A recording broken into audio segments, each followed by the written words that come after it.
All right, so hopefully you guys don't get pulled out for another senior meeting or something today, and you guys are able to do these notes on implicit differentiation. Implicit differentiation is just taking derivatives, right? Because this word differentiation just means derivatives. So this is just another derivative technique that allows us to take the derivative of all kinds of different looking equations, where it doesn't have to be necessarily like a function. Okay, so for example, x squared plus y squared equals 1. That's the equation of a circle, which is not a function. All right, so it fails the vertical line test.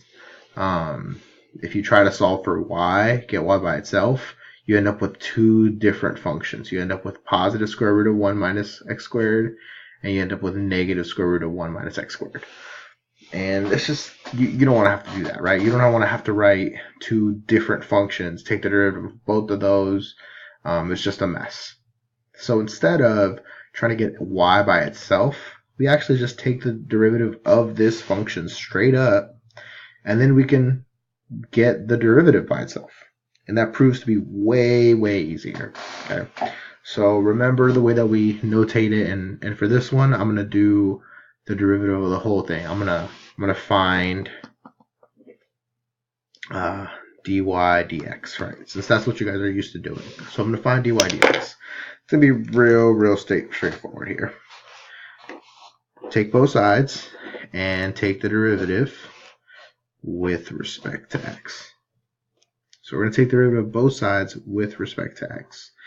And so we take the derivative of x squared with respect to x, and that is 2x dx dx. But remember that little thing doesn't matter, but it's helpful because we have that same notation on the other ones, right? So when we take the derivative of y squared, the derivative of y squared, since y is a variable now, is going to be 2y dy dx.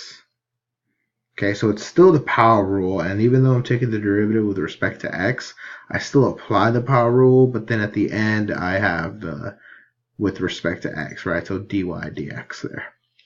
And then that equals the derivative of 1. Just then zeros do matter in this case. That equals 0, right? So now you get this kind of okay looking situation. Okay, it's not horrible. Okay, because since this is just 0, it's pretty easy to just move. This is a 1, so you don't really. This is just a fancy one, so you don't worry about that. I'm going to take the 2x, put it on the other side, and I'm left with 2y dy dx equals negative 2x. And then if I want to get dy dx by itself, I just divide both sides by 2y. So it ends up working out real nice. You just get dy dx, the derivative of y with respect to x, equals negative x over y, because the 2's will divide out. And this is pretty dope. So it's telling you that the slope of x and y basically have an inverse relationship. Okay. So for example, when x is 1, so if we look at our circle here, when x is 1 and y is 0, the slope is negative 1 over 0. Well, that's undefined. Boom, look at that beautiful thing, right? And then you could pick another point, for example, at when x is 0 and y is 1, then the slope is negative 0 over 1, which makes sense, right? Your slope is 0 right there. Over here, if you have a positive x and a positive y, then it's going to be a negative positive over a positive. So it's going to be a negative slope, right? So if you look in this first quadrant, you have negative slopes the whole time. Okay, so this equation matches up our slope really nicely. It's a little different looking than with the stuff we've done, but this technique for taking derivatives is really, really useful. Okay. So let's look at a couple other things. I might actually have to split this video up into a few different separate videos. So there might be a part 2 to this video. So let's do a couple of examples. Oh wait, we already did this. So this is what we just did, right? So we did all this work. We ended up with dy dx equals negative x over y. Okay. And then it says to find the slope, so it gives us a couple points. Find the slope of the unit circle at, remember these are x, y points. X, y points. So it's a really strange way that we write this. I'm going to have to make sure I do this correctly. I want to say it's dy dx. We put like a slash, and then we put 1/2 to say we're doing this. We're finding the slope when x equals 1/2. This is some fancy notation. When I come back, we'll kind of play more with that. That's just to show you which one I'm doing. So that slope, negative x over y. So that slope is negative 1/2 over square root of 3 over 2. And then you just simplify that. So you multiply by the reciprocal. That ends up as negative 1 over the square root of 3.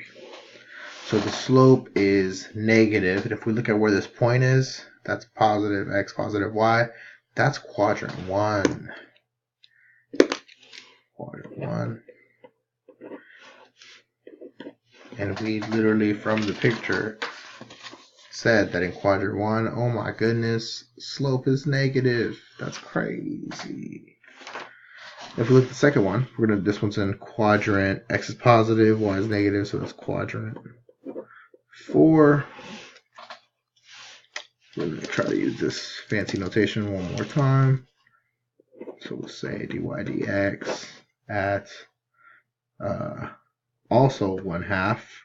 So this is a little bit of flawed notation for weird functions like this one. Okay. And that's going to be, again, negative 1/2 over, this time, negative square root of 3 over 2.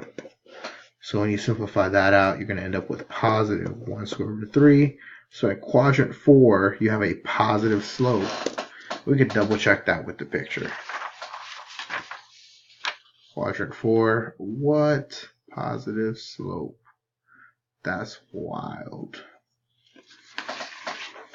Alright, so some more fancy notations for how to take derivatives. So they ask for y prime of x. That just means the derivative of y with respect to x. So you got to be careful here. We're going to take the derivative of both sides. We're going to have quite a few different things going on here. So the derivative of both sides with respect to x. Okay. The way that I know that is that it's y prime of x. So it's a derivative with respect to x. So let's go ahead and just do our left side. That's going to be some chain rule. Okay, so the derivative of sine is cosine. So it's going to be cosine xy times, and this one's going to be a little weird.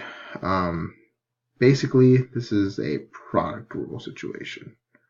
Okay, so it's going to be a product rule situation. Therefore, you're going to have to be really careful how you do this. It's the derivative of the first one, right?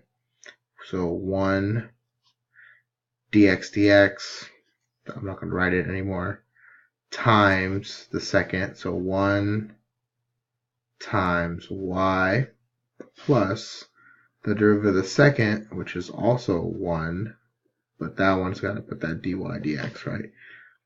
You know what, let me just go ahead and put the dx dx so y'all can see it. But remember that a dx dx is just a 1. This one's a dy dx, so this one actually matters. Times the first one, so times x. Alright, so we're done there. We took the derivative of the outside, we took the derivative of the inside, which was a product rule. Then we do the other side of the equation, so we got to do x squared. It's going to be 2x dx, and plus derivative of y is just 1 dy dx. So this is disgusting. Super disgusting. Let's try to simplify what we can. Okay, we're not going to be able to do too much here. So just basically let's not write the ones. So this is a 1 times 1 times y. So that's just y plus 1 times dy dx x.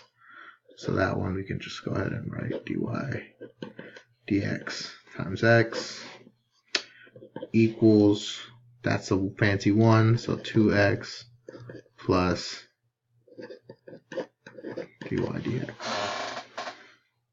Alright. So it's going to be a little nasty, but if you notice, you've got a dy dx on both sides. So what we're going to have to do is try to simplify, combine like terms, all kinds of gross stuff. Okay. To find, we want to get dy dx by itself to call that y prime of x. Okay. All right. My time is almost up, and I feel that trying to isolate dy dx here is going to be too much for a video. So I'll actually just stop here. Hopefully this makes a little bit of sense. And Wednesday when I come in, we will finish these notes. All right, see y'all Wednesday.